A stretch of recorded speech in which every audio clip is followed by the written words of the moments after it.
exactamente la pantalla del inicio de mi ordenador. No sé más. Tengo que empezar mañana. Hoy no me importa mucho. Y ayer. Y con el otro, no tengo ni idea. Pero mañana sí tengo que venir y para poder salir del pan. Sí, pues bueno, se va para el con. Sí. Bueno, yo vendré antes y nos lo aseguramos que podamos hacerlo. Siempre se ha podido hacer. Sí. Es una cosa rarísima. Y bueno, todo el vale. Somos súper guays.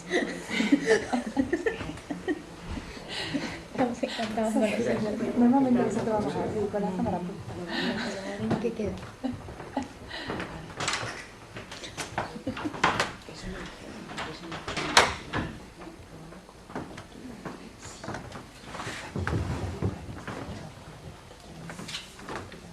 Bueno, pues vamos empezando ya, si os parece.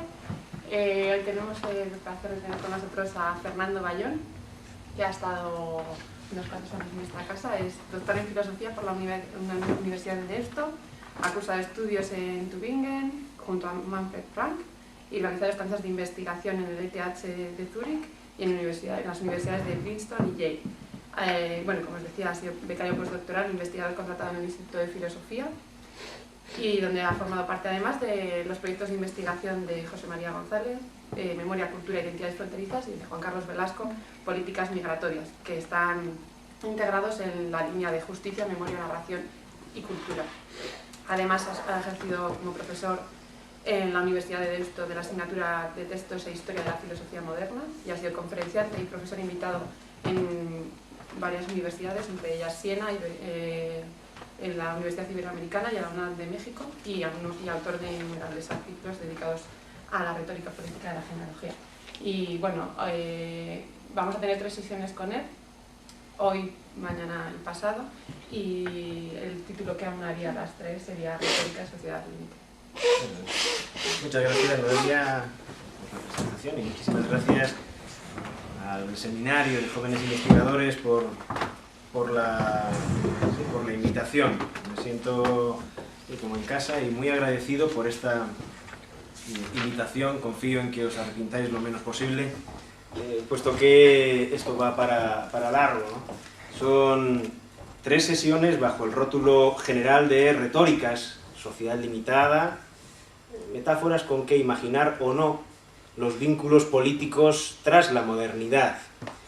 En estas 3 sesiones, que van a durar de hora y media más o menos cada una de ellas, quiero ir extrayendo, como digo, principalmente 4 figuras retóricas en torno a las cuales creo yo se puede articular el discurso alrededor de la genealogía y la crisis de la modernidad, con la vista puesta en reconstruir también los avatares, los problemas, la historia y las imágenes de lo que aquí nos convoca, que es la subjetividad, si queréis, .com.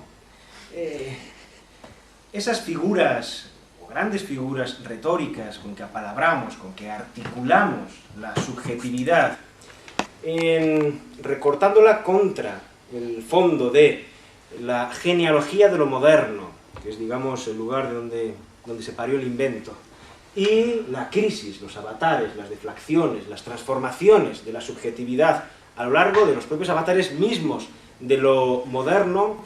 Esas 4 grandes figuras serán, por orden de desaparición, secularización, progreso, las 2 categorías que nos van a ocupar hoy. Mañana la categoría de frontera e inmunidad y la categoría de memoria, y después de haber hecho ese rastreo en torno a las categorías, esas grandes retóricas, esas grandes metáforas directrices del discurso, que son, como digo, secularización y progreso, frontera y memoria, intentaré dar una salida a mis planteamientos a través del mundo del arte, al que dedicaré la última de las sesiones, con lo cual esto está tramado en orden decreciente de aburrimiento. Acabaremos el viernes con el arte, y además en orden decreciente de aburrimiento significa que prácticamente hoy nos ha impuesto, institucionalmente hablando, una suerte de iconoclasia, y no va a haber imágenes, excepto las que yo pueda hacer que prosperen en vuestra cabeza, y sin embargo ya mañana, digamos que las imágenes van a venir en progresivo aluvión, ayudando no solamente al discurso, sino que, de igual manera que voy a citar, desde Chateaubriand o Artaud, o etcétera, igual manera puedo citar después, mañana empezaremos con Hobbes o con Derrida, y después también citaré con la misma autoridad, no la mía sino la de ellos, de los citados, a Godard o a Lanzmann o al propio Alain Resnais. Por lo tanto, es un aviso para navegantes que seguramente no haría falta hacer, voy a recurrir a textos o autores de igual manera del estadio de la filosofía o del texto cinematográfico, reputando una misma autoridad y subviniendo con ellos al discurso que quiero hacer que prospere.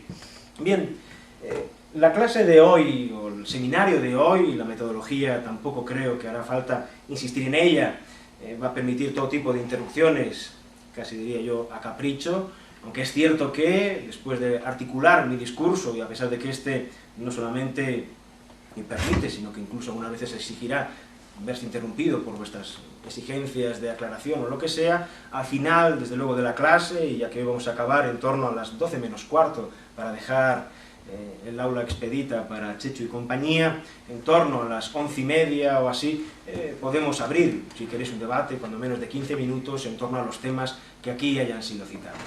Bien, retórica social limitada. El título ya es una declaración de intenciones.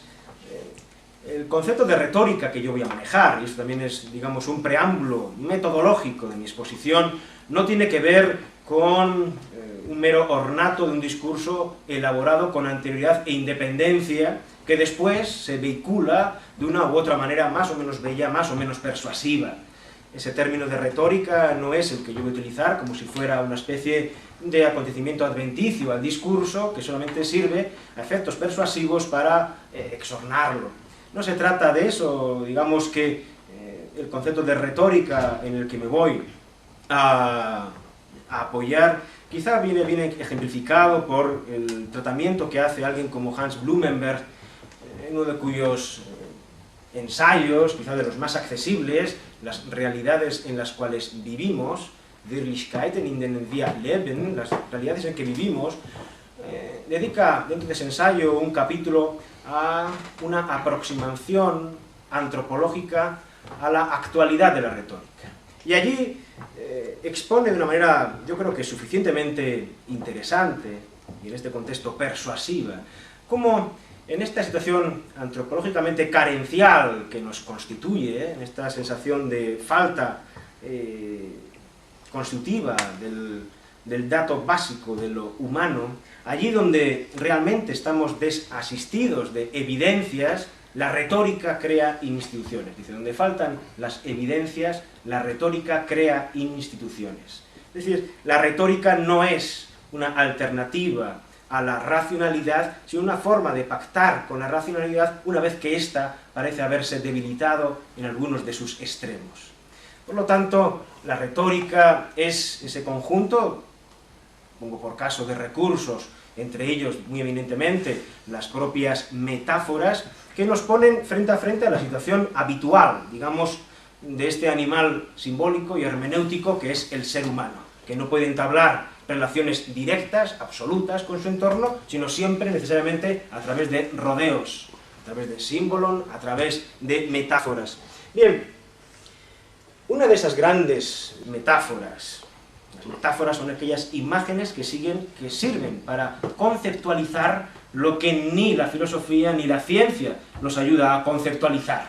Por ejemplo, el mundo como un todo. Si yo quiero representarme la totalidad del mundo, es difícil que la ciencia o la filosofía puedan ayudarme a construir una imagen total. Sin embargo, si yo implemento la metáfora del teatro y digo que el mundo es un teatro, me sirve para crear una representación metafórica, es decir, alusiva, recurriendo para definir X a Y, y estableciendo por tanto una un vínculo imaginativo entre X e Y, que de no mediar esa relación metafórica nunca se hubiera preestablecido, para conceptualizar lo que ni la ciencia ni la filosofía puede conceptualizar. Esas imágenes de lo inconceptualizable son las metáforas. Bien, en ese cierto sentido voy a tratar los conceptos de secularización, los conceptos de progreso en la clase de hoy. Las primeras retóricas, es decir, las primeras metáforas. Y las metáforas son siempre órdenes que ayudan a organizar nuestra vida, tanto en las dimensiones prácticas como en el repertorio teorético. Es decir, las metáforas crean no solamente órdenes para imaginar el mundo, sino también expectativas para relacionarse con él. Tienen esa doble función, cualquier metáfora, cualquier recurso retórico fuerte, una doble dimensión, una doble propensión, una doble intención, tanto teórica como, es decir, teórica o representativa de lo que ocurre al otro lado, como también práctica, es decir, da unas ciertas indicaciones y establece unos ciertos límites al respecto de lo que podemos o no hacer con lo que está más allá. Bien, la idea y esa es la idea que subyace a retóricas social limitada. Las retóricas sirven para abrir un campo de sociabilidad y al mismo tiempo lo limitan. No hay ninguna sociedad donde se pueda hacer todo, donde podamos representarnos todo. Las retóricas son también esos mojones o esos hitos indicativos de que establecemos siempre una relación acotada con lo social. Bien, la primera de las retóricas, y digo, la intención de fondo es hacer justicia a este seminario en su momento final, en su momento, si queréis, decadente. Y por eso estoy yo, ¿no? En el momento más decadente aparezco yo, también apareció al principio, con el momento más decadente de la subjetividad.com aparece esta intervención, y esta intervención quiere recuperar el momento, si queréis, más aurático de la subjetividad, que es la modernidad occidental, explicar la genealogía de la modernidad que nos trajo también ese parto de la subjetividad en su momento quizá más fuerte, más potente, y también, como digo, hacer el recorrido de sus crisis, es decir, de su historia, de sus avatares. Pues bien, los dos primeros útiles o herramientas que he querido compartir para hacer justicia a la subjetividad a la luz de la genealogía y la crisis de lo moderno es el concepto de secularización y el concepto de progreso. Para hablar de secularización quiero comenzar con una cita también indirecta de alguien que pertenece a un tiempo especialmente denso de historia. Voy a hacer a alguien, no porque va a ser mi vocero ni portavoz, más bien al contrario, sino una especie de lucero, el hombre, que nos sirve para hacer pie en esa metáfora de la secularización al cabo de la historia. Me refiero a Chateaubriand y a sus memorias de ultratumba. ¿Por qué he escogido a Chateaubriand como preámbulo a un discurso sobre la secularización en tanto hipótesis explicativa del surgimiento de lo moderno? La secularización se puede y se debe tratar, y ha sido utilizada, como una especie de teorema, como una especie de hipótesis a través de la cual se ha querido explicar el nacimiento de la modernidad.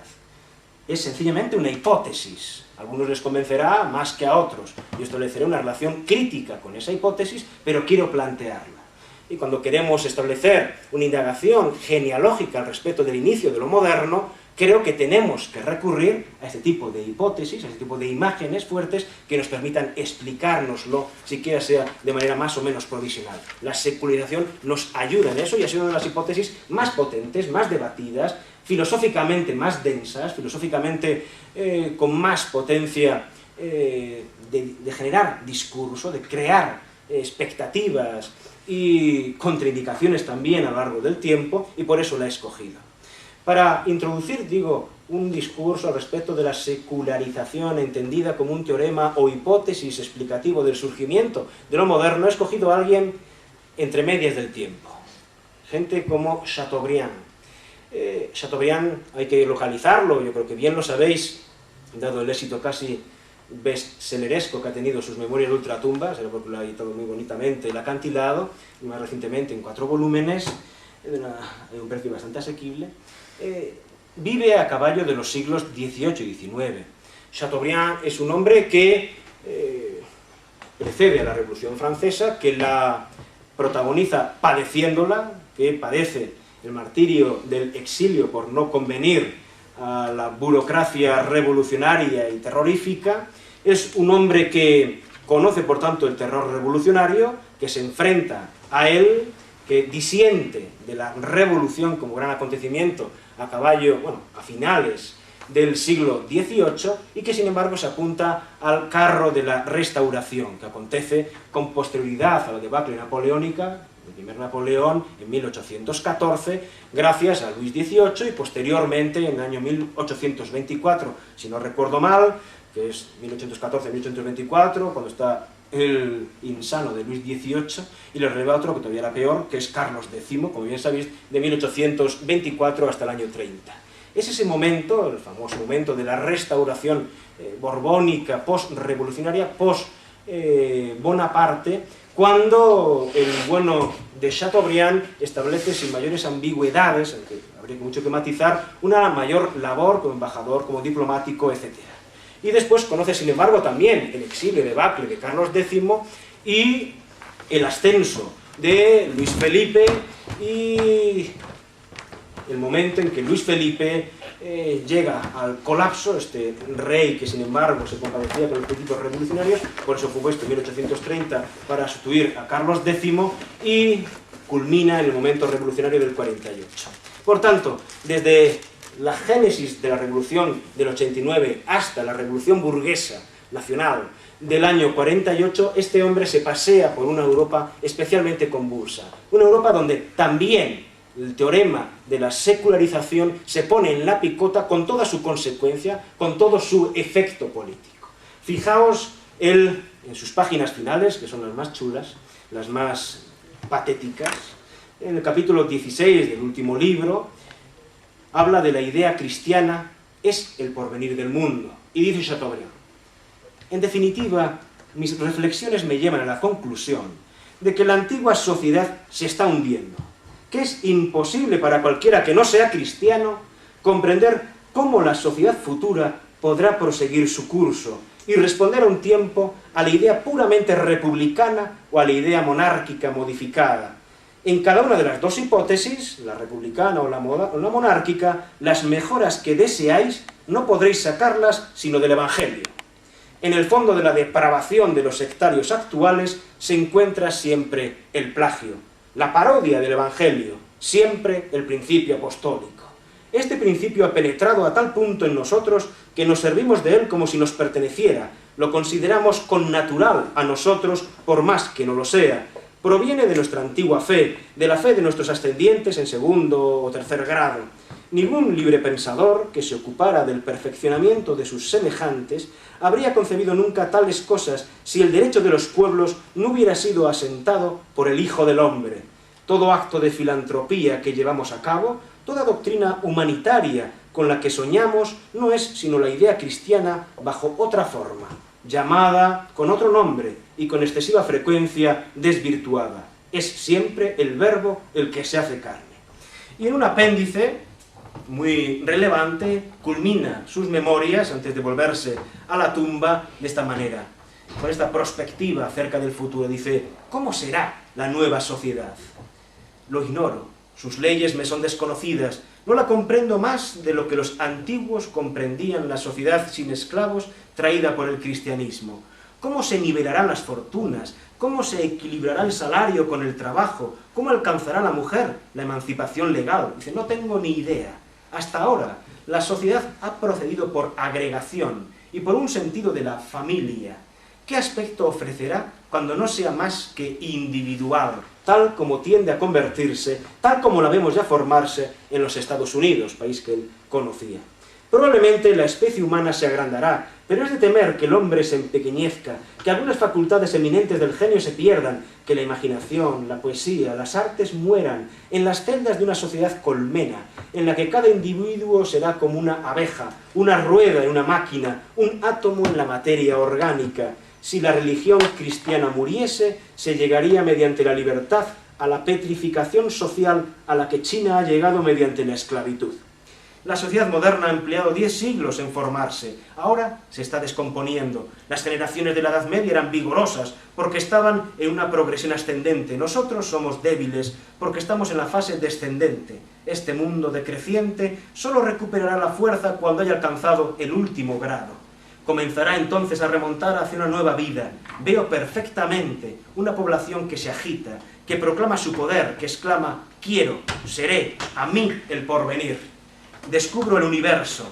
Antes de mí no se ha visto nada. El mundo me estaba esperando. Soy incomparable. Mis padres eran unos seres infantiles y unos idiotas. ¿Han respondido los hechos a estas magníficas palabras? ¿Cuántas esperanzas no se han visto defraudadas en cuanto a talento y a personajes? Si exceptuáis a una treintena de hombres de un mérito real, qué rebaño de generaciones libertinas, abortadas, sin convicciones, sin fe política ni religiosa, precipitándose sobre el dinero y los cargos como unos pobres sobre una distracción gratuita. Rebaño que no reconoce a ningún pastor, que corre del llano a la montaña y de la montaña al llano, desdeñando la experiencia de los viejos pastores curtidos por el viento y el sol. Solo somos generaciones de paso intermediarias, anónimas, abocadas al olvido, formando cadena para llegar a las manos que atraparán el porvenir. Bien, generaciones intermediarias, formando cadena con las manos que atraparán, siempre las de otros, el porvenir. Repito que hay que contextualizar la psicología del personaje, la posición política de este gran restaurador que fue Chateaubriand. Si lo he escogido es porque estas palabras fueron escritas ya avanzado el romanticismo francés, en concreto estas, en noviembre del año 1841. Un momento donde se había acumulado suficiente experiencia al respecto de las querellas entre el pasado y el futuro, y donde se podía establecer una relación más escéptica con las promesas del porvenir. Lo que me interesa no es solamente esta especie de duelo por la temporalidad, de duelo por el porvenir, por cómo y quién lo alcanzará, sino la asociación que se establece entre el régimen de historicidad, es decir, entre la forma como se ordena en la modernidad la relación entre los estratos del tiempo, presente, pasado y futuro, eso es un régimen de historicidad, traer al concepto, traer a la experiencia una relación posible entre los estratos del tiempo que nos constituyen. Lo que me interesa de Chateaubriand es que no hay posibilidad de desmarcar, según él, una relación aceptable entre los estratos del tiempo y esa gran herencia que para él es el cristianismo. El cristianismo es la gran herencia que nos marca una posibilidad de establecer una relación adecuada entre los estratos del tiempo, lo que marca la experiencia del tiempo. Bien, esto nos aproxima en cierto modo ya a lo que es la secularización. Voy a abordarla apoyándome en algunos textos y autores, Karl Lewis, Hans Blumenberg, el señor Lübbe, Marmao, etc., en todos los cuales, y después si queréis os puedo pasar, si a alguien le interesara, una bibliografía más específica que aclare de una manera conceptual y práctica la categoría de secularización. Apoyándome en todos ellos, o en la mayoría de ellos, extrayendo de sus obras, digamos, lo que yo considero más principal, voy a elaborar la categoría de secularización antes de penetrar en la categoría adyacente de progreso. Ya como Marmao, en un libro yo creo que muy accesible y muy popular, que se llama Cielo y Tierra, genealogía de la secularización, que lo conoceréis editado en Paidós, establece cómo la secularización, explicado brevemente, es la superación del divorcio entre el cielo y la tierra. Es decir, la superación del divorcio entre los poderes atribuidos al cielo y los poderes ganados por la tierra. Fijaos cómo la secularización ha sido casi siempre objeto de un régimen de sinonimia. Muchos habréis accedido a lo que es la secularización a través de, pongo por caso, la sociología de las religiones de un Max Weber, quizá el ensayo más famoso, incluido en sus ensayos sobre sociología de las religiones, es el ensayo sobre la ética del protestantismo y la relación paradójica que mantiene con el surgimiento del capitalismo, ¿no? En qué manera aquellas sociedades que vivieron de una manera más consecuente, es decir, creyéndose más a pies juntillas los dogmas del cristianismo reformado, resulta que fueron las más favorables para o fueron aquellas en las cuales se dieron las situaciones más favorables al surgimiento de la mentalidad capitalista. ¿Y qué relación tiene estas sociedades que se creyeron de forma más coherente, más consistente, más profundamente, más a pies juntilla, la dogmática del protestantismo y el hecho de que precisamente allí se dieran la paradójica e indirectamente el hecho, el fenómeno de que ahí surgió la simiente del capitalismo tal como lo conocemos modernamente? Él hablaba, por tanto, de que el capitalismo era una forma de desencantamiento de las éticas protestantes, que vieron que sus principales hitos, la eficiencia, la racionalización de la vida, el ánimo incluso del lucro, la sistematización, el metodismo, etc., eran cosas que inicialmente servían al servicio de Dios y al final resulta que sin necesidad de coartadas religiosas eran máximamente útiles para desenvolverse en la sociedad progresivamente capitalista. Bien, ese proceso de desencantamiento lo fijó, yo creo que extraordinariamente bien, el propio Max Weber, pero no es por esa vía a través de la cual me introduciré en el teorema de la secularización.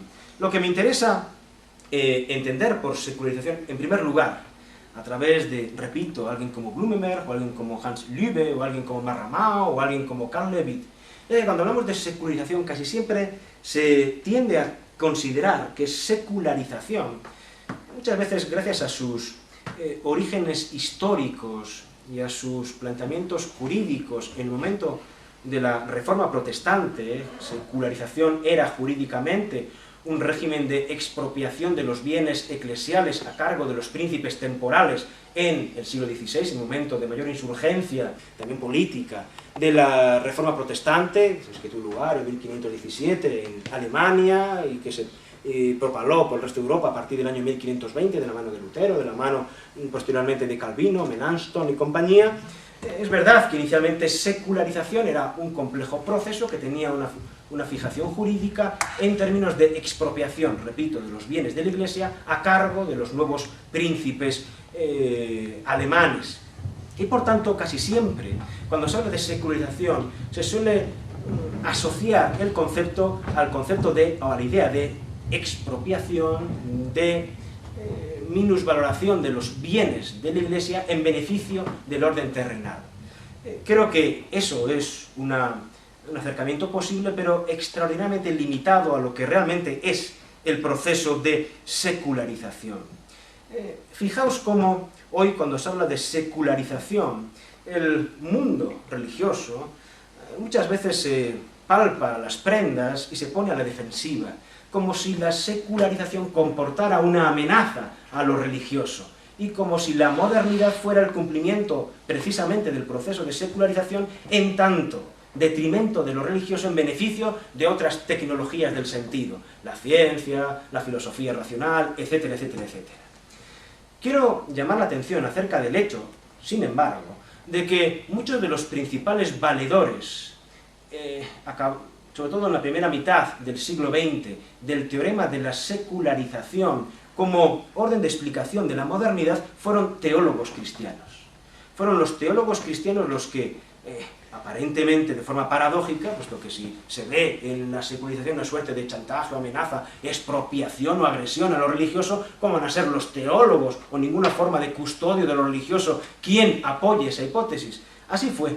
En el mundo protestante, la teología llamada de la crisis en los años 20, gente como Karl Barth, o gente principalmente como Friedrich Gogarten, como Rudolf Bultmann, como Emil Brunner, los llamados teólogos de la crisis, la teología dialéctica de los años 20, fueron los primeros y más avizorados en percatarse de que en un momento en que ciertamente la pregnancia, la influencia de lo religioso en la sociedad estaba, si no de capa caída, ciertamente retrocediendo, la secularización, sin embargo, era una forma de explicar el surgimiento de la modernidad que les garantizaba a ellos, en concreto al cristianismo, una especie de sordo pero tenaz protagonismo.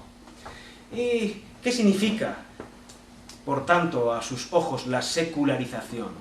Para que ellos la reivindicaran como una forma de conservar la huella de lo cristiano en una sociedad donde lo religioso se batía aparentemente, socialmente en retirada. Eso es lo que yo quiero explicar a partir de ahora, y eso es lo que, a través de gente como Carl Lewis, yo creo que vamos a poder entender. ¿Por qué muchas veces la secularización, en modo alguno, permite explicar el surgimiento del moderno en términos de agresión a lo religioso, sino que, más bien, lo contrario, hasta hacerlo una hipótesis máximamente atractiva a cierta teología dialéctica? Por lo tanto, alguien también, como Hans Lübben, ha dicho que hablar de secularización no es lo mismo a hacer referencia a ninguna modalidad de atrofia de la religión o a ningún tipo de merma ilegítima de lo religioso en la sociedad. Creo que esto a veces se pone gracias a que la sociología, todo de gente como Comte, dejó una impronta digamos, eclesiástica tan fuerte que muchos se han relacionado con el teorema secularizador como si se relacionaran con el mismísimo diablo.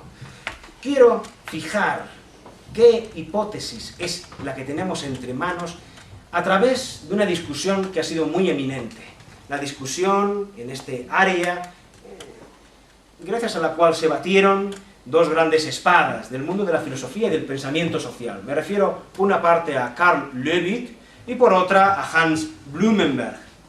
Bueno, si queréis después ya os paso las referencias para que conozcáis mejor, si queréis, quién fue Carl Lewis. En una obra, en cierto modo, fundamental, como es la de Historia Universal y Acontecimiento Salvífico, Carl Lewis estableció una hipótesis apoyando el teorema de la secularización, contra la cual se han levantado innumerables voces a favor y en contra. Creo que recoge de una manera muy apropiada cuál es la idea de secularización que tienen en el orden de la filosofía y del pensamiento social sus mejores partidarios. En resumidas cuentas, la tesis de Lewis viene a decir que la historia universal de la modernidad, o el concepto de historia universal de la modernidad, así como el concepto anejo de progreso típicamente moderno, no son más que remakes o traducciones en una clave mundana de conceptos extraídos de la doctrina de salvación judeo-cristiana. Es decir, que serían teologúmenos, es decir, conceptos extraídos de la escatología, de la soteriología, es decir, de la doctrina de salvación judeo-cristiana, traducidos a un lenguaje mundano, es decir, inmanentizados. Y que, por tanto, no se puede explicar la historia de la subjetividad moderna a través de sus principales articulaciones, tales como el concepto de historia o filosofía de la historia, o historia universal, y sobre todo el concepto de progreso, sin recurrir a aquellos otros conceptos teológicos que fueron los que están a la base de su elaboración, en tanto, repito, remake, en tanto traducciones, en tanto mundanizaciones de esos conceptos escatológicos. El ejemplo que pone Carl Lewis, su hipótesis, digamos, o allí donde su hipótesis al respecto de su definición de qué sea secularización se prueba de una manera más arriesgada, es en el hecho de que él considera que la categoría de progreso no es más que ni menos, según él, que una suerte de remake de la categoría de providencia judeocristiana. Es decir, que de igual manera que la providencia era el recurso a una suerte de fuerza sobrenatural que ordenaba los acontecimientos del mundo, lo que ha ocurrido con la modernidad es que se ha dado ese vuelco en el que cielo y tierra se funden y la gran fuerza que antes se localizaba en el más allá, ahora se relocaliza, se desplaza hacia el más acá. Y ese poder sobrenatural que parecía conducir las cosas y avatares y aventuras de este mundo desde un régimen de potencia más allá, ahora se localiza en el corazón mismo del mundo, en el corazón mismo de un artefacto ad hoc para narrar lo que le ocurre a ese mundo, que es el concepto de historia universal. Por tanto, el concepto de historia universal vendría a reganar desde el más acá las fuerzas que antaño se localizaban a través del concepto de providencia en un más allá. Esa es una de las formas de explicar el nacimiento también de la subjetividad, digamos, en la medida en que la subjetividad tiene contraída una inexcusable deuda con los conceptos y articulaciones de historia universal y de progreso moderno. Carl Lewit, me refiero, no postula en modo alguno un retorno a ninguna forma de tradición, no es un conservador, no quiere decir con esto me estoy cargando lo moderno, con esto me estoy cargando la valencia, la potencia, la exuberancia de lo moderno. Sencillamente, según él, no podemos narrar la subjetividad moderna borrando las marcas de aquello de lo que procede.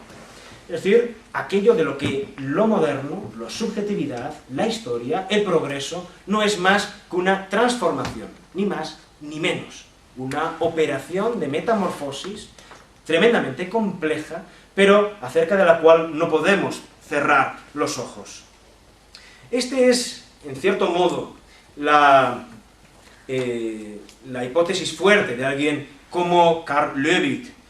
Para él, el concepto de historia universal, y sobre todo el concepto de progreso, que de una manera se cobija o aloja en el concepto de filosofía de la historia moderna, está transido también de un futurocentrismo típicamente heredero de la escatología judio-cristiana. Quiero decir, cuando queremos definir qué es lo que mejor caracteriza al concepto de progreso, diremos que es esa forma futurocéntrica de organizar los estratos del tiempo. El progreso casi siempre pone el centro más principal de los acontecimientos, del acontecer mismo de la historia, en el porvenir, el lugar que nos imanta, el lugar a donde nos conducimos. Por lo tanto, es una forma, en cierto modo, teleológica, es decir, una razón finalística se aloja en la historia, dándole sentido a esta. Los modernos se compadecen en todas sus direcciones revolucionarias, en todas sus direcciones críticas, también con gran eminencia en Kant, hacia ese concepto de preñar el presente de una suerte de embarazo del futuro, que es lo que le da sentido al presente. Estamos imantados por un futuro donde se dará cumplimiento a algo que todavía permanece irrealizado, pero que es nuestra tarea, que es nuestro deber moral, llegar a la altura de lo que quizá algún día podemos ser. Y eso, como no se cumple en el ya, en el ahora, en el presente, tiene que estar prometido por una labor que se satisfará en el futuro. Lo que dice alguien como Carl Lewit es que incluso esa pasión finalística, ese futurocentrismo del progreso típicamente moderno, tiene contraída de fondo una deuda también con la escatología, con el concepto mismo de escatón, típicamente judío-cristiano. Es decir, la historia está muy bien, pero vendrá a través de la segunda venida, depende si nos ponemos del lado judío o cristiano, vamos a dejarlo en una segunda venida, el gran acontecimiento que romperá la historia salvándola, ¿no? Esa gran ruptura que está por venir y que redimirá a la historia. Ese es el gran escatón, la gran ruptura que está prometida, que se sigue esperando. Por tanto, para alguien como Carl Lewit, la modernidad es una especie de desencantamiento del escatón judío-cristiano. Ese escatón salvífico se convierte en un final moral, si queréis, inmanentizado para la modernidad europea a la que me estoy refiriendo. Es esta relación la que quizá irrita más a muchos de los lectores de Carl Lewit y, por extensión, a muchos de los críticos del teorema de la secularización. Entre ellos voy a escoger al más potente crítico del teorema de la secularización como hipótesis válida para explicar el surgimiento de la subjetividad moderna en el contexto de la teoría del progreso e historia universal de los siglos XVIII en adelante. Me refiero a Hans Blumenberg. Hans Blumenberg, principalmente en su obra monumental, tiene muchas monumentales, pero por lo que hace referencia a este tema, la de referencia es Die Legitimität der Neuzeit, la legitimidad del tiempo moderno o la legitimidad de la modernidad. Neuzeit, Neu es nuevo, Zeit evidentemente es tiempo, vamos a traducirlo época nueva, tiempo nuevo, pero sucintamente modernidad. Legitimidad, no legitimación, que es una cosa harto distinta, como se ha traducido en la versión castellana del libro, ¿no? Un libro monumental y muy esperado en su versión española, y cuando se traduce Legitimität der Neuzeit, Legitimität propiamente no exige traducción, sino sencillamente acomodo, le han traducido Legitimität por legitimación, volteando, haciéndole dar un brinco insospechado a toda la lógica del propio Blumenberg, desde el propio título. Bien, Blumenberg, digo, es uno de los más grandes, más fieros, también más consecuentes, más tenaces, críticos del teorema de la secularización como hipótesis del surgimiento de lo moderno, entendiendo este surgimiento como una suerte de metamorfosis o remake en clave mundana de los grandes teologúmenos judeo-cristianos. Para él, lisa y llanamente, de entrada, el concepto de secularización es una categoría de la ilegitimidad histórica. Es decir, para él, hablar de secularización es compadecerse con un modelo de expropiación a la modernidad de algo de lo que ella es legítima propietaria, el concepto de progreso. El concepto de progreso le pertenece a lo moderno con toda la consecuencia. Y si decimos que el concepto de progreso moderno no es más que el hijastro, la traducción, repito, la adaptación, el remake de un concepto extraído de la escatología judio-cristiana, estamos vaciando a la modernidad de su propia tipicidad, de su propia fuerza de ruptura. La estamos tratando como un mero epílogo, como una mera consecuencia, en otra clave, en otra solfa, en otro registro de algo que preexistía. Y hay que reivindicar la categoría del progreso moderno en toda su legítima propiedad. Por lo tanto, hay que abordar las grandes categorías modernas en su auténtica novedad, en lo que tuvieron efectivamente de retadora ruptura y no meramente de adaptación de algo que preexistía. Dice Blumenberg que la aplicación de la categoría de secularización a la historia genética de la modernidad o de la Neuzeit cargaría sobre esta el peso de una culpa, de una suerte de usurpación originaria de esa identidad. Visión escatológica y visión progresista son para él ideas radicalmente heterogéneas, y es imposible extraer un concepto de filosofía de la historia y propiamente hablando de progreso de ninguna, ni de la más locuela lectura de los nuevos evangelios. Ahí no hay filosofía propiamente hablando de la historia. Por lo tanto, es algo contra lo cual lucha Blumenberg de una manera. Me interesa asociarlo a un hecho y a una idea. La crítica a la secularización como hipótesis del surgimiento de lo moderno, en tanto remake de los teologúmenos judio-cristianos, viene servida también en la analítica de Blumenberg a través de una idea que no podemos dejar pasar cuando lo que tenemos entre manos de fondo es siempre la subjetividad moderna, y es el concepto de contingencia. Muchas veces tan traído y llevado también en este seminario, en esta casa. El concepto de contingencia. Yo creo que partiríamos de un error si consideráramos la modernidad como la comadrona de la contingencia, que antes se vivía en un lugar seguro, bajo el amparo, la garantía, la hipoteca, el gran edredón divino, como queráis decirlo, y después la modernidad nos deja desamparados, sin esa cobertura, sin ese edredón metafísico, a la intemperie de un mundo donde tenemos que jugárnosla sin ese, repito, sin esa gran cláusula metafísica. Eso es, de todo punto, incierto. La modernidad lo que hizo fue inventar su propio régimen de contingencia, lo cual no quiere decir que la contingencia fuera un fenómeno en modo alguno específicamente moderno. El propio Blumenberg lo expresa, yo creo que de una manera muy interesante. Él defiende que la subjetividad moderna surge en defensa y contra el concepto de absolutismo teológico. Que se puede empezar a hablar de subjetividad moderna cuando se supera el absolutismo teológico típicamente medieval, expresado, caracterizado en el concepto medieval de la potencia absoluta de Dios. Dice, fijaos lo que tiene que ser para un ciudadano, o un preciudadano, un sujeto preciudadano del mundo, exponerse a la categoría teológica de la potencia absoluta. Creer en alguien que tiene un poder absoluto, en un más allá. Dice, alguien que cree y que organiza su sociedad y sus vínculos políticos y todos los órdenes de sus afecciones, todo el orden de su estética, todo el orden de su sociabilidad, bajo el paraguas de la creencia en una potencia absoluta, está completamente expuesto como no lo está nadie más.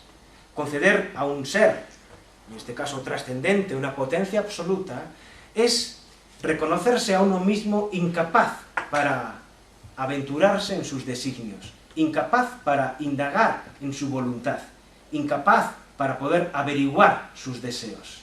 Es un régimen de la exposición más absoluta. Dice él, cuando analizamos el medioevo, lo que analizamos es un tipo de sociabilidad absolutamente expuesta, donde el concepto de contingencia surge mediante esta asimetría radical entre la criatura y un mundo, un ente de potencia absoluta. Ese orden de la voluntad que surge de ese poder absoluto es el orden de lo inseguro, es el orden de lo incalculable que crea inseguridad en el orden del aquí. Es decir, puesto que yo no puedo indagar, puesto que yo no puedo realizar ningún tipo de prognosis, porque sería como ponerme a la vera de ese Dios, o sea, yo no puedo calcular su voluntad, porque asignarme la capacidad de calcular su voluntad, su deseo, sería como romper la simetría radical en torno a la cual yo me considero criatura. Sería como incapacitar a ese Dios que le tengo que capacitar al máximo para poder creer realmente en su poder. Por lo tanto, lo que dice Hans Blumenberg es que la modernidad surge no cuando amanece la contingencia frente a la seguridad medieval, sino cuando la modernidad es capaz de parir, de alumbrar una acepción específica y propia de qué es ser un sujeto contingente frente al concepto de contingencia precedente o medieval que surge a la vera de esa idea de potencia absoluta. Surge también de la mano, no solamente de una nueva acepción de la contingencia, sino que también la subjetividad moderna surge de la mano de una nueva acepción de la curiositas, de la curiosidad. Ahora en una acepción científica extremadamente inteligente. Uno de los recorridos o tramos, yo creo que más apasionantes, de la legitimidad de la edad moderna de Blumenberg es cuando realiza una historia de la curiosidad científica. Es ahí, en el análisis de la curiosidad científica, donde se puede establecer también el surgimiento de un nuevo modo de subjetividad. Fijaos, es la subjetividad moderna, o la subjetividad que caracteriza, en la que se tipifica lo moderno, es una curiositas que ya no admite clausuras metafísicas. Es decir, la curiosidad había sido un veneno para toda la autoridad teológica precedente. Es decir, había siempre un límite, un lugar infranqueable, más allá del cual la curiositas científicamente mediada, filosófica o estéticamente mediada, parecía demoníaca. Era ya una extravagancia, vagar allende los límites por los cuales se podía vagar. Es decir, más allá de la certeza de Dios como causa, no indagues. Una vez que has llegado a demostrar a través de tu analítica de los fenómenos de la naturaleza que efectivamente Dios es la causa, más allá de eso, no entres. Sería comunicar con lo demoníaco.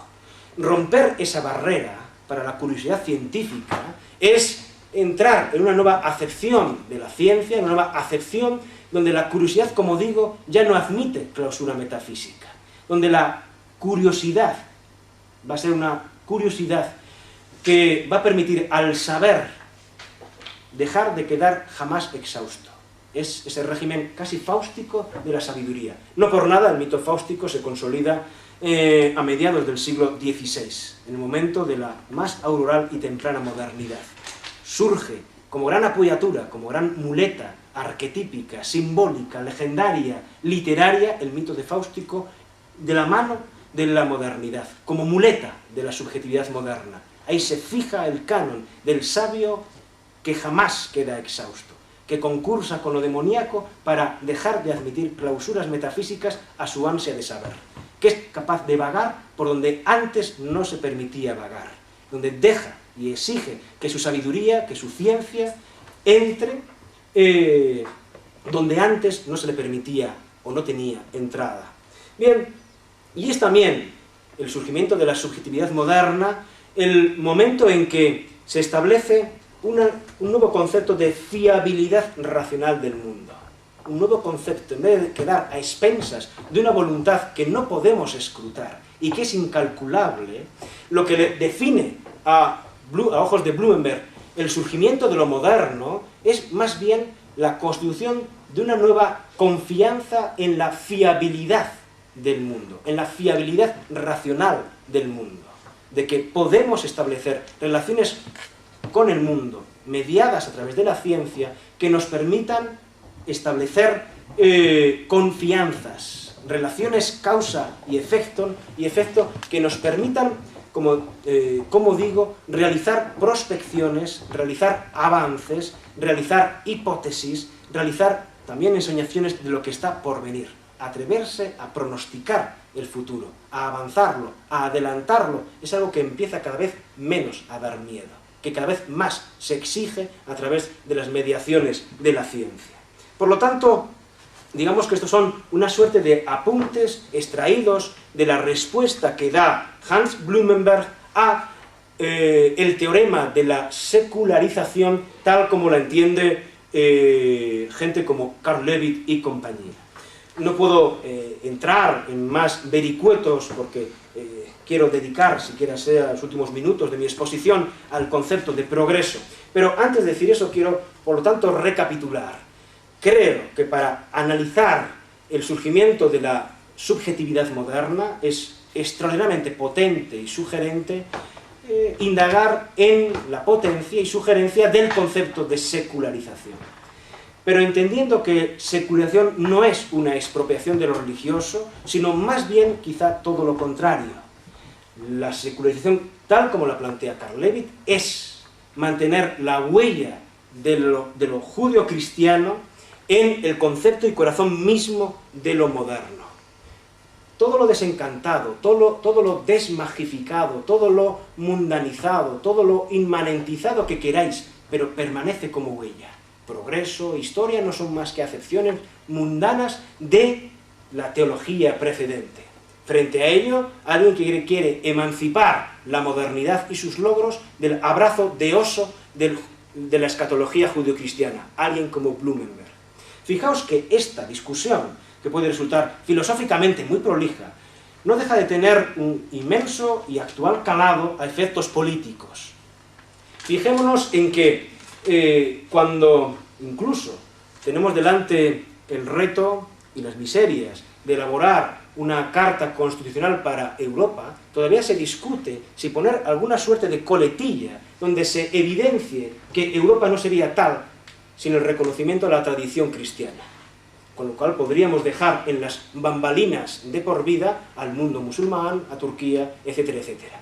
Es decir, la idea de que Europa y su modernidad no se puede explicar sin la herencia, vale, los griegos, eso queda muy bien para toda la progresía, pero sin la gran herencia judeo-cristiana es una marca de fábrica que sigue estando disputada cuando queremos conceptuar, incluso dar cabida y encaje político a la imagen de Europa y su modernidad tan fáustica y orgullosa que en cierto modo la ejemplifica.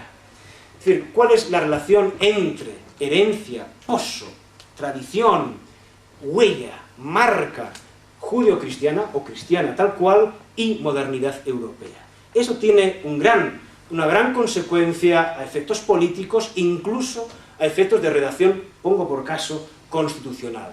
Debemos reconocer esa marca. Por tanto, los grandes valedores de la secularización, en el fondo, son hoy muchos pensadores cristianos. Dicen, vale que tenemos que ponernos en escena de un modo hiperracional, desmagificado, mundanizado, desencantado, nos apuntamos a toda la batería de hipótesis del desencantamiento después de Weber.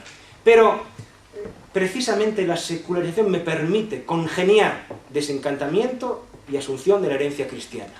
Es decir, venimos de ahí, no somos más que transformaciones de eso, metamorfosis de eso. Creo que eso está en el imaginario, eso cala, pregna en el imaginario también político y permite o no determinadas iniciativas a efectos también de gobernaduría, a efectos también de política, normativos, legislativos, incluso constitucionales. Sencillamente diré que no hará falta insistir en que la secularización, tal como la he planteado yo, tiene que ver, sin duda, pero no es lo mismo en modo alguno que un concepto con el cual muchas veces se la confunde o maltrata, que es el concepto de laicidad. Secularización y laicidad. He querido establecer una genealogía de la modernidad haciendo uso de la hipótesis de la secularización para realizar una perspectiva de cuál es el canon filosófico de la secularización. La laicidad es algo bien distinto que nos ayuda a perfilar a efectos jurídicos las relaciones posibles y deseables entre la Iglesia y el Estado, realizando una demarcación jurídica deseable entre el régimen de poder de la Iglesia y el régimen de incidencia y de poder del Estado y los gobiernos. Por lo tanto, la laicidad es un constructo jurídico de enorme calado e inspiración, yo diría netamente republicana, que garantiza una autonomía recíproca y recíprocamente deseada entre los órdenes los órdenes eclesial y los órdenes estatales. Esta relación de vida jurídicamente mediada que garantiza una autonomía recíproca entre el orden de las confesiones eclesiásticas y el orden del Estado es lo que podemos definir muy precipitadamente como laicidad y que, como veis, es algo bien distinto de aquello en lo que me vengo empleando como secularización, en tanto teorema explicativo del surgimiento del mundo moderno que implica la asunción de una huella, una marca, un fantasma judeocristiano a la base de los grandes conceptos de la modernidad. Sin embargo, creo, y esta es una hipótesis con la que quiero acabar este fascículo de mi pequeña enciclopedia en 6 horas, es que, en cierto modo, lo que yo problematizo es que una sociedad muy segura de la secularización, tal como yo lo he planteado, problematiza la asunción de la laicidad en un sentido republicano. Es decir, que aceptar el teorema de la secularización es aceptar la huella del cristianismo. Es decir, que por muy racionales, desencantados, confiables que sea el régimen de nuestras intervenciones sociales en el mundo, provenimos, y nuestra marca, y nuestra huella, y nuestro gen es ese. Si pensamos que la herencia europea es inexcusablemente el judeocristianismo y la escatología judeocristiana, si pensamos que no se puede declinar lo moderno al margen de la raíz judeocristiana, no estaremos sobredimensionando velis nolis eso para impedir una acepción absolutamente republicana y neutral de las relaciones entre iglesias y Estado, de manera que no se sobredimensione la relación del Estado con ninguna confesión en particular. Fijaos cómo en este punto resulta, yo creo que conveniente leer hasta los periódicos. Voy a leer un periódico, abro y me encuentro con Sabater. Y no está mal, me puedo encontrar con cosas bastante peores. Sabater expresa en un ensayo, yo creo que muy atinado, titulado, creo recordar que la laicidad explicada a los niños, lo siguiente. Dice, en 1791, como respuesta a la proclamación por la Convención Francesa de los Derechos del Hombre, el Papa Pío VI hizo pública su encíclica Quod Aliquantum, en la que afirmaba que, abro comillas, 18 comillas, no puede imaginarse tontería mayor que tener a todos los hombres por iguales y libres. Cierro las comillas.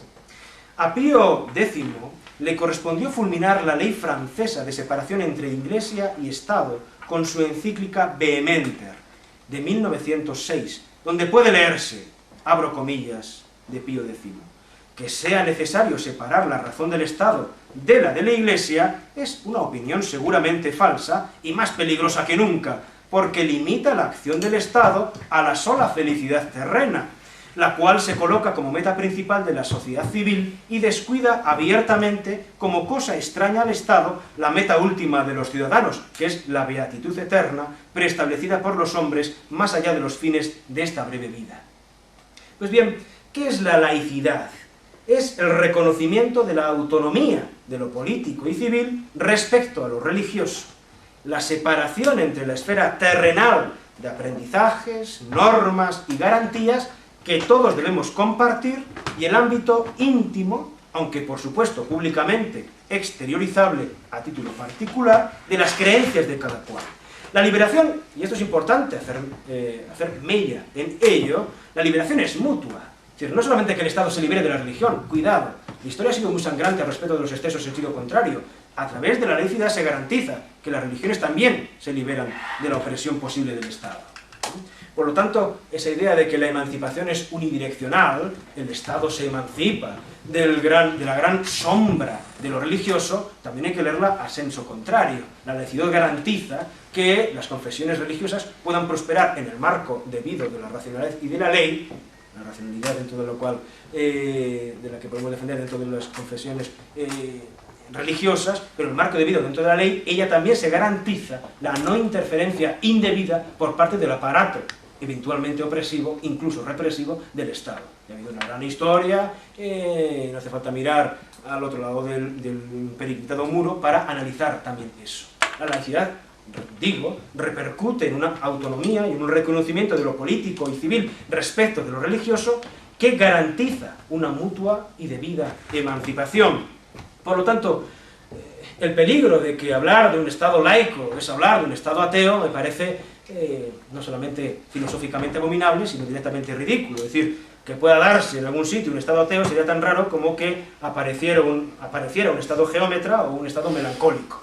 Es decir, si lo que teme el tal monseñor de turno es que aparezcan gobernantes que se inmiscuyan en cuestiones estrictamente religiosas para prohibirlas u hostigar a los creyentes, hará bien él, el primero, en apoyar con entusiasmo la laicidad.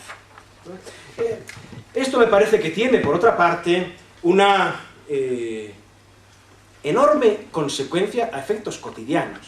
Repito, quiero que veáis este escalón en el que me estoy desenvolviendo. Empezando la secularización, reconociendo que suele haber una confusión, quiero establecer esa marca entre secularización y laicidad como una forma de tramar la subjetividad contemporánea a la luz de la recíproca autonomía entre los órdenes civil y eclesial, y después quiero finalizar con la lectura de algo, dije que esto iba en orden de aburrimiento decreciente, de una sentencia del Tribunal Constitucional, que siempre a estas horas es muy recomendable en los coffee break.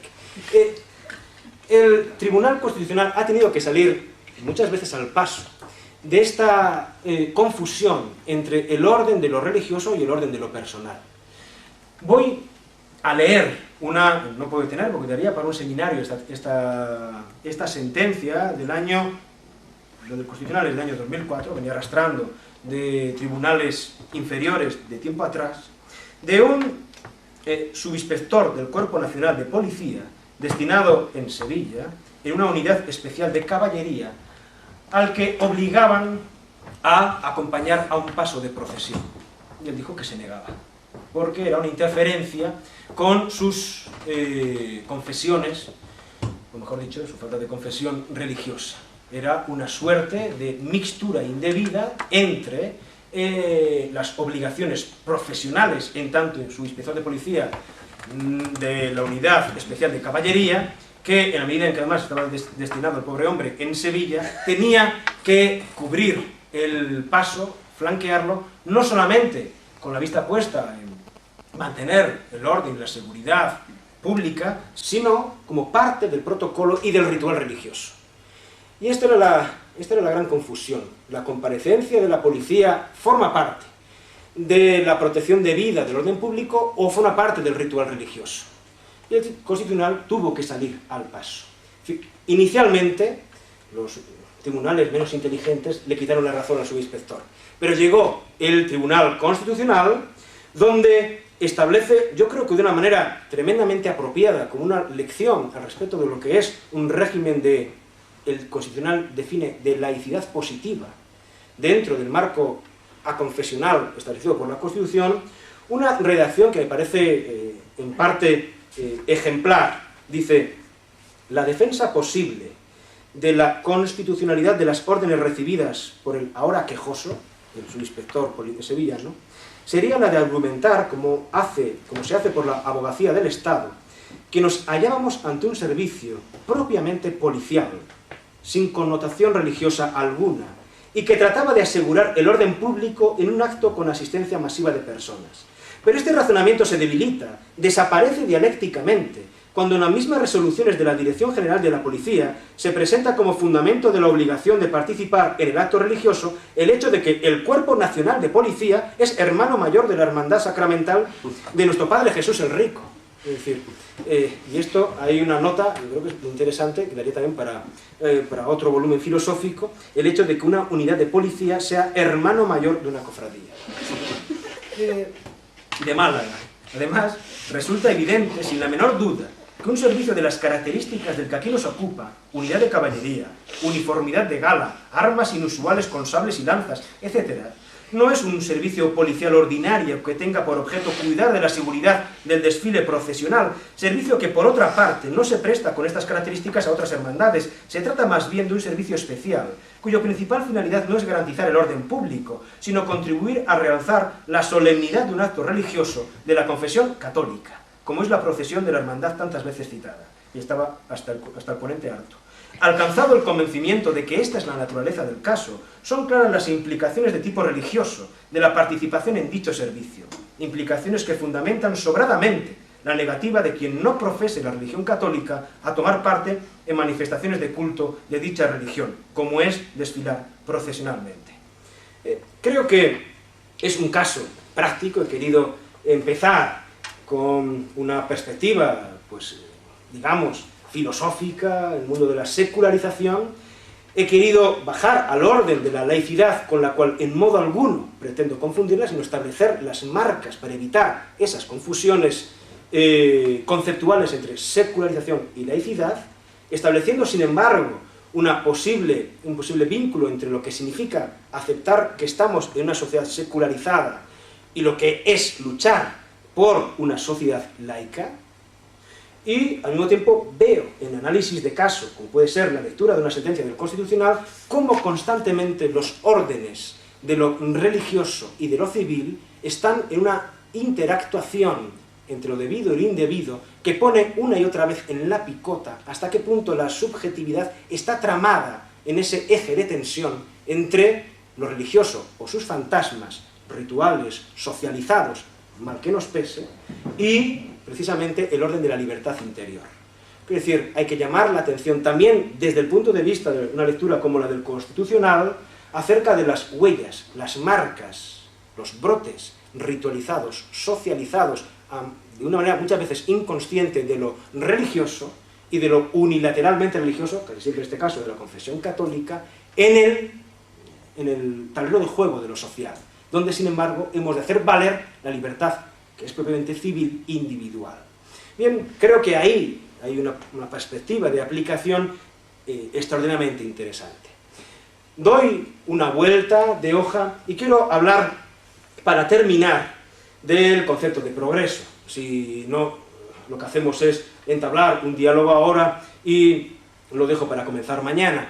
Pero, no obstante, me podéis interrumpir. Si queréis decir ahora al respecto de algo de lo apuntado hasta ahora, podemos entablar un breve diálogo en 20 minutos, o si no, digo algo de lo más básico al respecto de una categoría, de una gran retórica, que yo creo que subviene a la que acabo de presentar.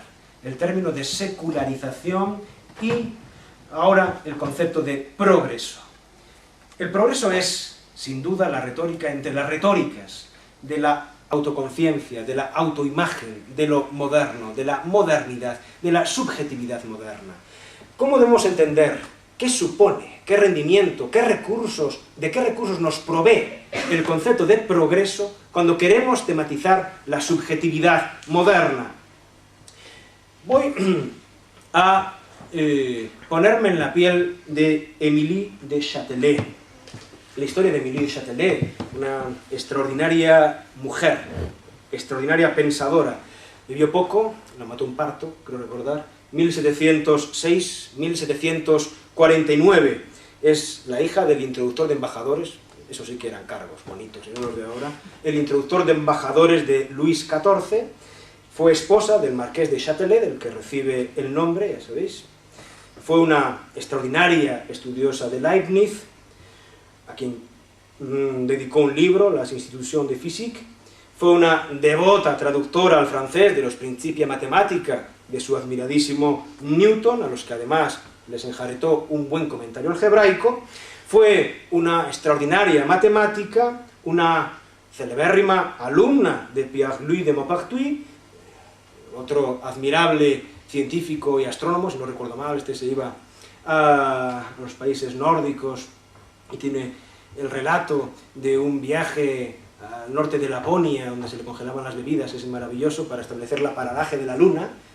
La paralaje es intentar encontrar la posición de vida a través de esa diversidad de posiciones que nos muestran los astros en la bóveda del cielo, dependiendo del ángulo de la posición desde los cuales los estamos viendo, y para erradicar esa ambigüedad de la posición relativa. Ahí estaba el bueno de Maupertuis en medio de Laponia y dejó un diario maravilloso.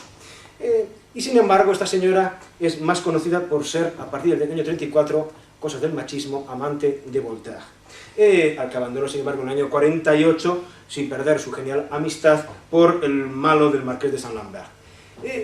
Hablando Voltaire con Émilie de Châtelet, y esta siendo una newtoniana de pro, le decía que, le preguntó Voltaire en cierto momento, Émilie, no le llamaría Émilie, pero le llamaría Pichurri, pero bueno, Émilie, ¿cómo tiene que ser la historia para que a ti te agrade, para que a una newtoniana le agrade? Es decir, ¿cómo deberíamos empezar a escribir la historia para que a una leibniziana matemática newtoniana le agrade? Dice, lo único que pido es que la historia que escribáis aprenda a hablar a la razón. Es decir, aprenda a hablar a la razón. Lo dijo en francés, pero lo que le era mucho más convincente, pero dice, escribe una historia que aprenda a hablar a la razón. Por tanto, yo creo que esto tiene mayor calado, esa exigencia de Châtelet a Voltaire, de lo que aparentemente aparece, una frase aparentemente inocua. Fijaos cómo a partir del momento en que se establece el canon de una filosofía de la historia en la modernidad europea, y hablando propiamente, nace la filosofía de la historia en las décadas que van de 1760 a 1780. Dentro del canon de la filosofía de la historia de la segunda mitad del siglo XVIII, ¿qué significa apoyar un concepto de progreso?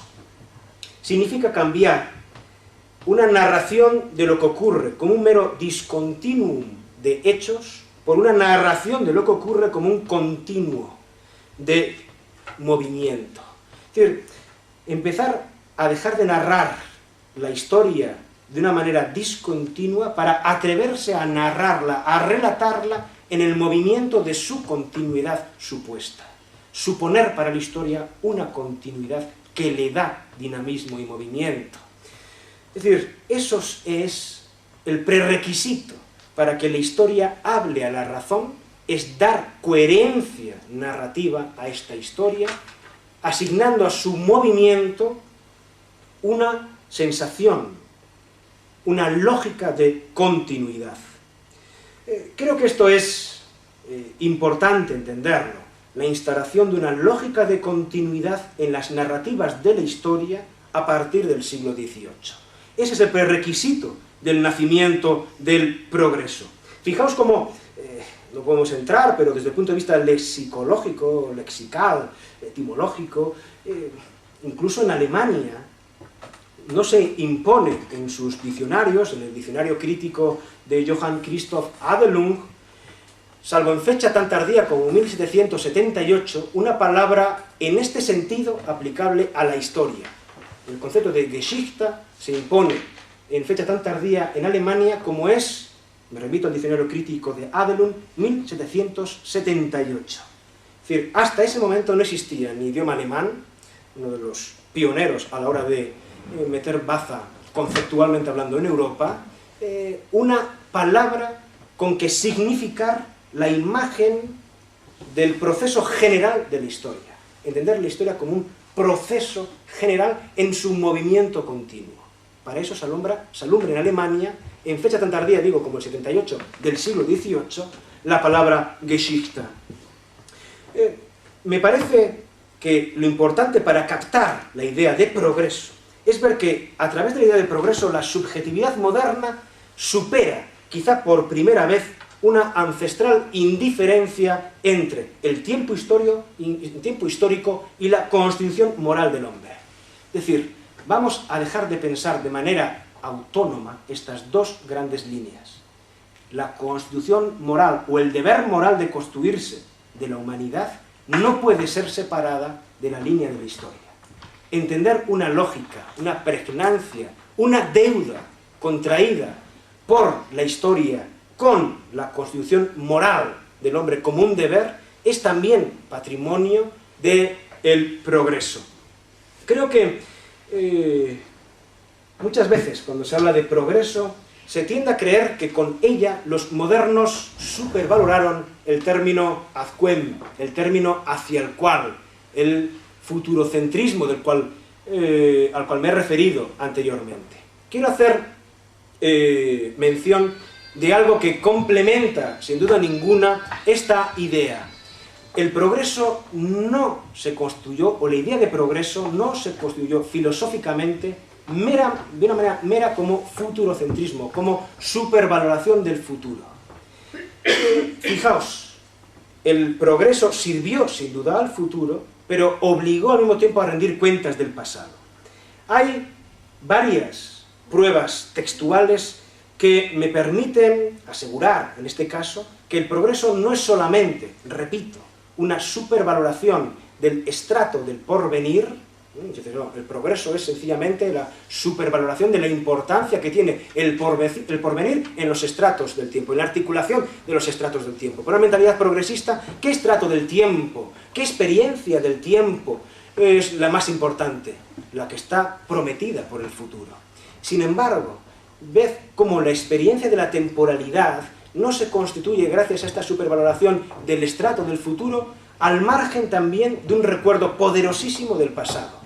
El progreso no se pudo construir, no se pudo articular por los modernos, sino a través de una reivindicación que muchas veces se olvida del pasado.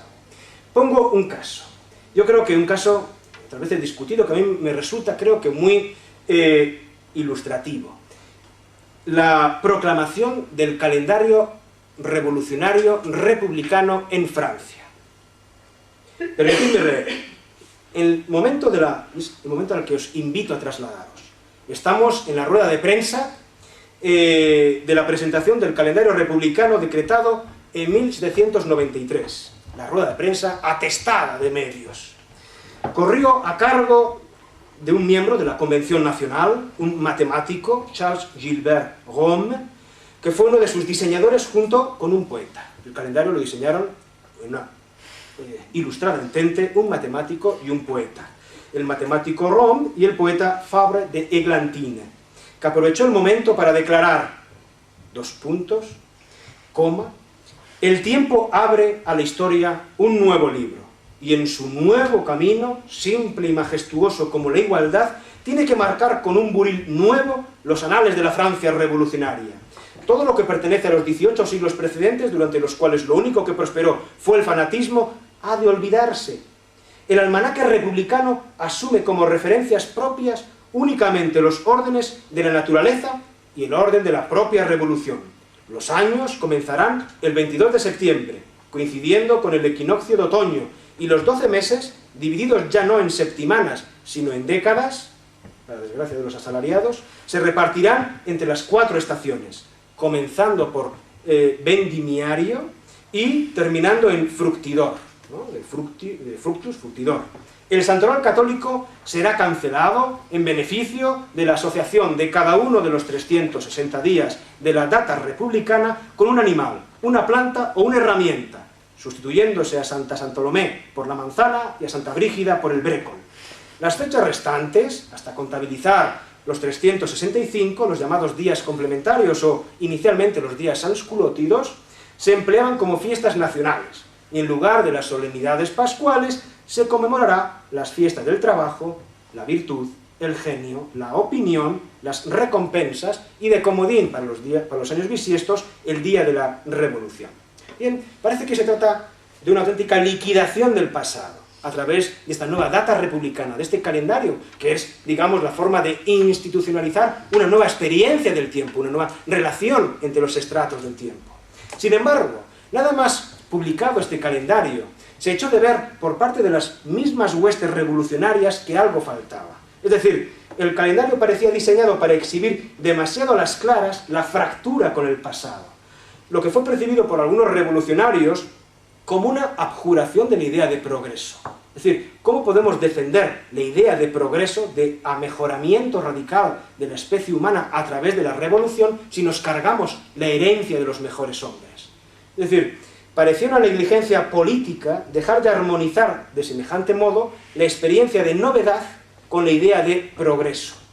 Así, inmediatamente después fueron esgrimidos nuevos almanaques al servicio de la historia progreso que colmaran sus orgullos al ciudadano de la República y anuales que echaron de ver cómo el tiempo nuevo, inaugurado por la Revolución, también era el resultado de la historia que le precedió. Y de esa manera, el progreso pegaba su definitivo bocado también al pasado, que también de esa manera pertenecía, ayudaba, colaboraba en la tarea ingente del progreso. Y por ello, sin necesidad de restaurar a los santos cotidianos de la Iglesia, empezaron a sustituir los días de la manzana, los días del brécol y los días conmemorativos del comino, la salicornia, la lechuga, el guisante, el cangrejo del río, los caparrones, el gusano de seda, la cesta, la pala, por nombres, a partir del año 1795, de grandes prohombres del pasado, auténticos benefactores de la humanidad, auténticos benefactores, colaboradores de la idea del progreso. Esto se ha dicho sin más para decir cómo el progreso no solamente es esa nueva experiencia del tiempo mediada por una supervaloración del futuro, sino al mismo tiempo por una reivindicación de todo un pasado que pueda beneficiar precisamente a ese futuro.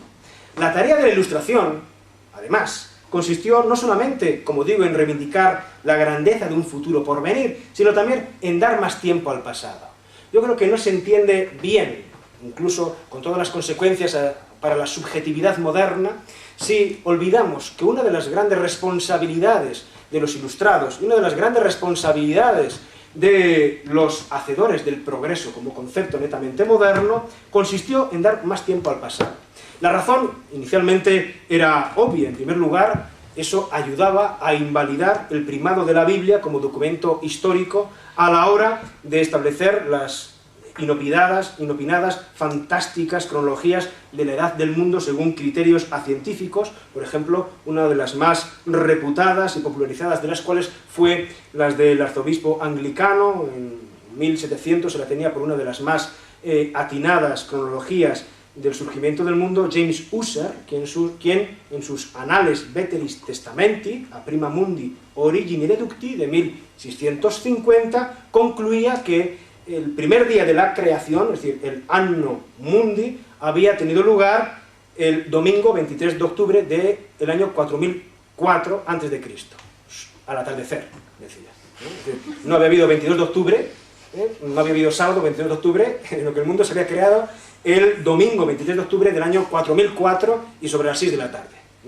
Claro, estas eran las cronologías al respecto de la edad del mundo extendidas a finales del siglo XVII. La tarea de los ilustrados fue meter más pasado en la historia del mundo para ridiculizar, para invalidar el primado de la Biblia en la construcción de este tipo de calendarios. Es decir, esa ganancia para el pasado servía también para los defensores del progreso a algo más. Decía, si defendemos que la tarea del hombre es corresponsabilizarse de su perfectibilidad, tenemos que defender que para llegar aquí, e incluso para que el mundo llegara al surgimiento del hombre, el mundo ha tenido que amueblarse antes con mucho cuidado y haber invertido mareas, cantidades ingentes de tiempo para hacer surgir las condiciones favorables a la creación del hombre, a la evolución, al surgimiento del hombre en la historia. Es decir, cuanto más tiempo veamos que hay en el pasado, más grande veremos que es la empresa de la perfectibilidad del humano. Es decir, el mundo ha tenido que amueblarse de forma extraordinariamente inteligente para llegar a tener una especie de amueblamiento favorable a la existencia de un hombre comprometido con su tarea de seguir evolucionando. Es decir, esa es una de las tareas, yo creo que más interesantes también, dotar al pasado de una ganancia de tiempo, más interesantes porque, en cierto modo, descentraba al hombre del curso, de la historia del mundo, pero para favorecer, en todo caso, su importancia y su grandeza. Fijaos cómo, sin embargo, cuanto más ambiciosa y cuanto más escrupulosamente hubieron formalizado los ilustrados el expediente de perfectibilidad del humano, tanto más peliagudo se les volvió a reconocer en sí mismos, en su presente, la perfección. Es decir, cuanto más apoyemos la perfección, más difícilmente podemos reconocer que ésta se ha cumplido en nosotros, porque nos miramos al espejo y nos vemos relativamente imperfectos. Es decir, los grandes constructores en la modernidad de la idea de progreso no solamente ganaron tiempo hacia atrás, sino que se vieron obligados, a la luz de su autoimagen imperfecta, pero a la luz también de sus ganas de defender la perfección del humano, de dotar enorme, de forma, yo creo que muy categórica, al futuro igualmente de tiempo.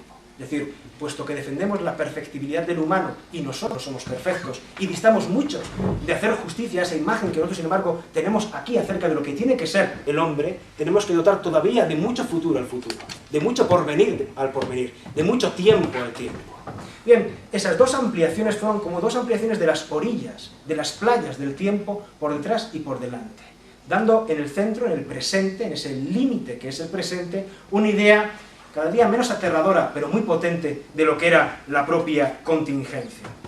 Fijaos, y aquí ya he de terminar, cómo el progreso se construye al mismo tiempo como una experiencia determinante de los estratos del tiempo, que no solamente supervalora las promesas y las responsabilidades, las tareas morales que se alojan en el futuro, sino que también hace una ardua y extensa labor sobre el pasado. Veremos, sin embargo, cuál fue la vida que tuvo ese tipo de temporalidad, cuál fue la vida que le cupo al progreso conforme éste tuvo su propia historia, fue padeciendo su propia historia. Una idea, yo creo que le define, de la mano de gente como Koselleck, podremos tematizarla de una manera, yo creo que clara. El progreso cada día más estuvo imbuido, embrujado, hechizado por la categoría de aceleración. Progreso y aceleración son dos categorías que cada vez más se solapan, se dan la mano, y digamos que el gran embrujo del progreso es la aceleración del tiempo histórico. A partir de mañana haré referencia a las consecuencias que tuvo para la subjetividad moderna en pregnar el concepto de progreso, de este daimon de la aceleración cada día más frenética, para ya empezar mañana con recursos, digo, menos aburridos que los literarios y orales, muy retóricos de hoy, cinematográficos y powerpointeros, empezar con el tema de la inmunidad de la frontera a través del salvaje Hobbes. Muchísimas gracias hoy por vuestra atención y hasta mañana. Muchas gracias. Fernando, bueno, yo no sé si aunque solo sea 3 palabritas, pero claro, faltaría más. Bueno, lo primero, para que se nos quite de la cabeza para mañana la idea esta de decadencia del seminario. Yo creo que estas 3 sesiones están planteadas justamente como la apoteosis barroca.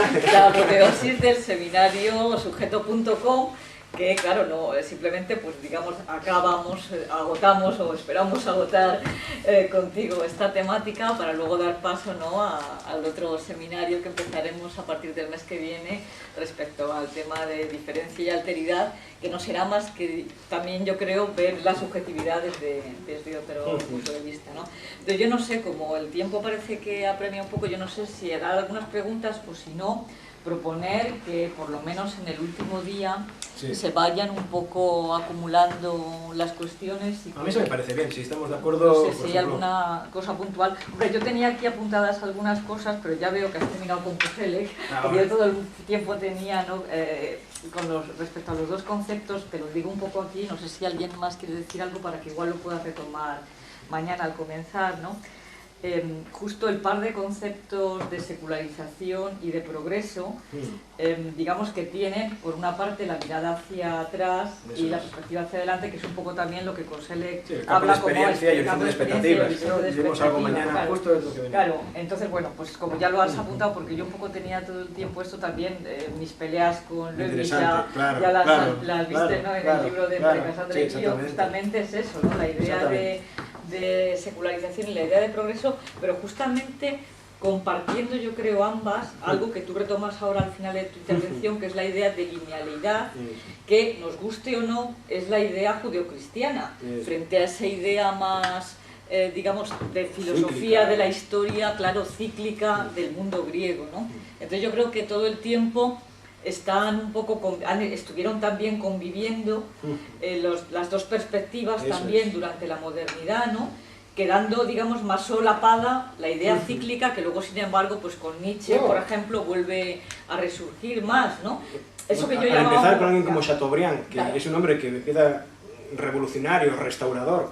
Su experiencia era cíclica en el tiempo. Alguien que vivía a caballo del siglo XVIII y XIX no podía tener una idea lineal. Constantemente estaba restaurando la monarquía, deponiendo la monarquía, revolucionando la monarquía. Pero un acontecimiento casi cíclico tenía esa especie de intensidad. Digamos que hay como una especie de pulso, no sé cómo tú lo ves, en toda la modernidad, entre las dos perspectivas, y vamos, lo que yo ahí siempre subrayaba como la idea de la línea triunfante, ¿no?, de la modernidad, digamos, que parece que se lleva el gato al agua, es esta idea de continuidad y esta idea que a la base es el concepto judeocristiano, ¿no?, de la concepción. Pero bueno, a mí me parece muy interesante, o sea, tal y como lo has expuesto, justamente por esta idea un poco que hay de, digamos, de pedimento de los conceptos, ¿no? O sea, que no se da un todo de una pieza siempre en un concepto, sino que siempre, digamos, van apareciendo también dependiendo de quién pone el acento, dependiendo de quién hace esos comentarios, unas facetas u otras, y desde luego que tú ya lo has apuntado y lo has mencionado repetidas veces, o sea, la idea ético-política que hay detrás de cada... digamos y que ya ha surgido también a lo largo de todo el seminario, y también esta idea Foucaultiana, ¿no?, del poder, o sea, quien realmente tiene el poder académico o el poder político fundamentalmente es, digamos, quien va a propiciar que también haya unos conceptos, ¿no?, que primen sobre otros durante una época, no sé, vamos, es que a mí me ha sugerido muchas cosas, pero vamos, quería un poco apuntar esto, no sé si tenemos 5 minutitos, si hay alguien más que quiere decir algo, sobre todo, o para que lo comente ahora Fernando, para que mañana al comenzar pueda retomar estas cuestiones, ¿no? Bueno, yo quería plantearte ¿cuál ves tú que es el origen de la confusión entre secularización y laicidad? O sea, porque tú lo has explicado y queda como bastante claro, en cambio en muchos discursos se mezclan y no sé si es por o sea, simplemente una confusión o por algún tipo de voluntad que, bueno, no sé. Sí, eso es cierto. Sí, yo he hecho incidencia, muy particularmente, en marcar conceptualmente secularización y laicidad para que, a la luz de una exposición como la mía, yo creo que el vínculo no parezca en modo alguno necesario ni claro como para tener que arrimarlos. Y sin embargo se arriman, de constante, incluso en regímenes de sinonimia. Yo creo que es cierto que hay una cierta tematización de la secularización en una clave que la aproxima a una pérdida de la religión. Eso viene de una cierta sociología, quizá la sociología francesa, gente como Auguste Comte, que sí hay ciertos abordajes de la secularización que permitieron dar ese paso, donde la secularización prácticamente era, quien abogaba por la secularización prácticamente era un matacuras. Y se establecía la secularización como una suerte de expropiación radical de la importancia de lo religioso en el mundo, como una especie de ahuecamiento de contenidos religiosos de un mundo ya reconociblemente moderno. De tal manera que ciertos tratamientos, en muchos casos sociológicos, yo no creo que tan influyentes, ni importantes, ni atinados, pero a la postre, en cierto modo, están ahí contribuyendo a que se pudiera dar ese paso.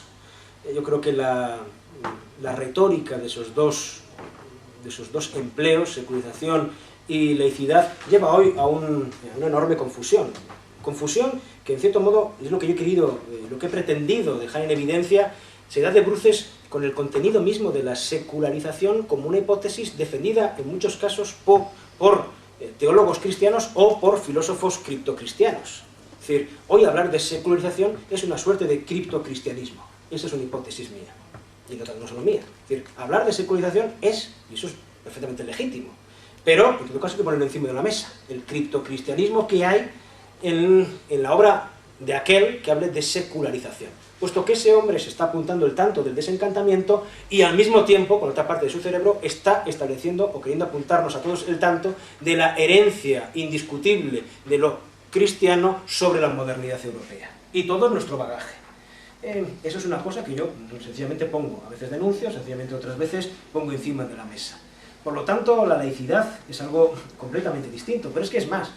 Yo he querido ver y defender la laicidad también como un régimen exactamente no hostil a lo religioso, como el régimen en que jurídica y republicanamente se puede desenvolver lo civil y lo religioso en una entente de recíproca autonomía de vida, y por lo tanto de vida separado y con B. Una recíproca autonomía de vida entre lo civil y lo religioso. Visto así, la laicidad no tiene que amedrentar, como si fuera un régimen demoníaco hostil y amenazador a las experiencias y proselitismos de las diferentes confesiones, sino exactamente todo lo contrario. En muchos casos, lo que falta en la escena pública es un obispo que defienda la laicidad, con toda la consecuencia, como el régimen en que mejor quedaría amparado también su interés. Es decir, de que yo no quiero agredir, pero quiero que la laicidad sea el régimen republicano, en sentido político, el régimen republicano que me garantice ninguna suerte de hostilidad indebida por parte del intervencionismo posible del Estado sobre mi negocio.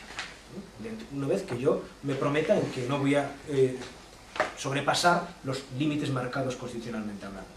Pero falta eso. ¿Y por qué falta eso?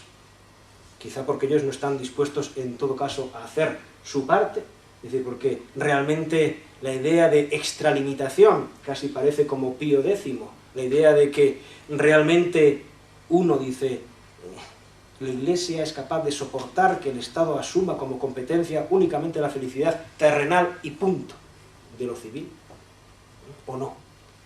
Entonces yo creo que la laicidad no es un régimen demoníaco para nadie, republicanamente es un régimen de garantías, seguramente muy completable, y aquí los que más hostigan a la laicidad son los pluralistas a ultranza, son aquellos que piensan que hay que marcar las diferencias y no meramente garantizar la igualdad de todos borrando las diferencias. Es un republicanismo a ultranza garantizado por el régimen de lo laico, es decir, aquí todos somos iguales, borremos como marcas innecesarias en el momento en que tenemos que responder ante el Estado, nuestra sexualidad, nuestra confesionalidad, etc. Oiga, esos son marcas importantes, pero que de cara a la forma como tenemos que responder nosotros ante él y él ante nosotros, digamos que tenemos que hacer una especie de epogé republicana. Por lo tanto, los grandes contrincantes de la laicidad no serían los que defienden un pensamiento religioso o las diferentes confesiones, probablemente lo contrario. Serían los particularistas que buscan el apoyo a la diferencia como un canon, ¿no? Exacerbar la marca, exacerbar la no igualdad, exacerbar incluso que el Estado tenga que portarse de una manera no neutral con unos y con otros. Por lo tanto, yo creo que la confusión tiene que ser puesta una y otra vez encima de la mesa y que hay que establecer de esta manera, yo creo que nuevamente conceptuada, lo que es secularización y lo que es y puede ser, debe ser, la laicidad. Creo que nos tenemos que despedir sencillamente para dejar paso a Chechu y compañía, que tienen reservada la sala a las 12 en punto. Cortamos el primer capítulo, nos vamos a publicidad. Si hay alguien que se queda con muchas ganas de preguntar algo, que lo diga, y si no también se puede mañana empezar con una Sí, por supuesto que sí, por supuesto que sí. Muchísimas gracias. A ver si mañana empezamos un poquito Calmario. más- ¿Qué tal? Más puntuales.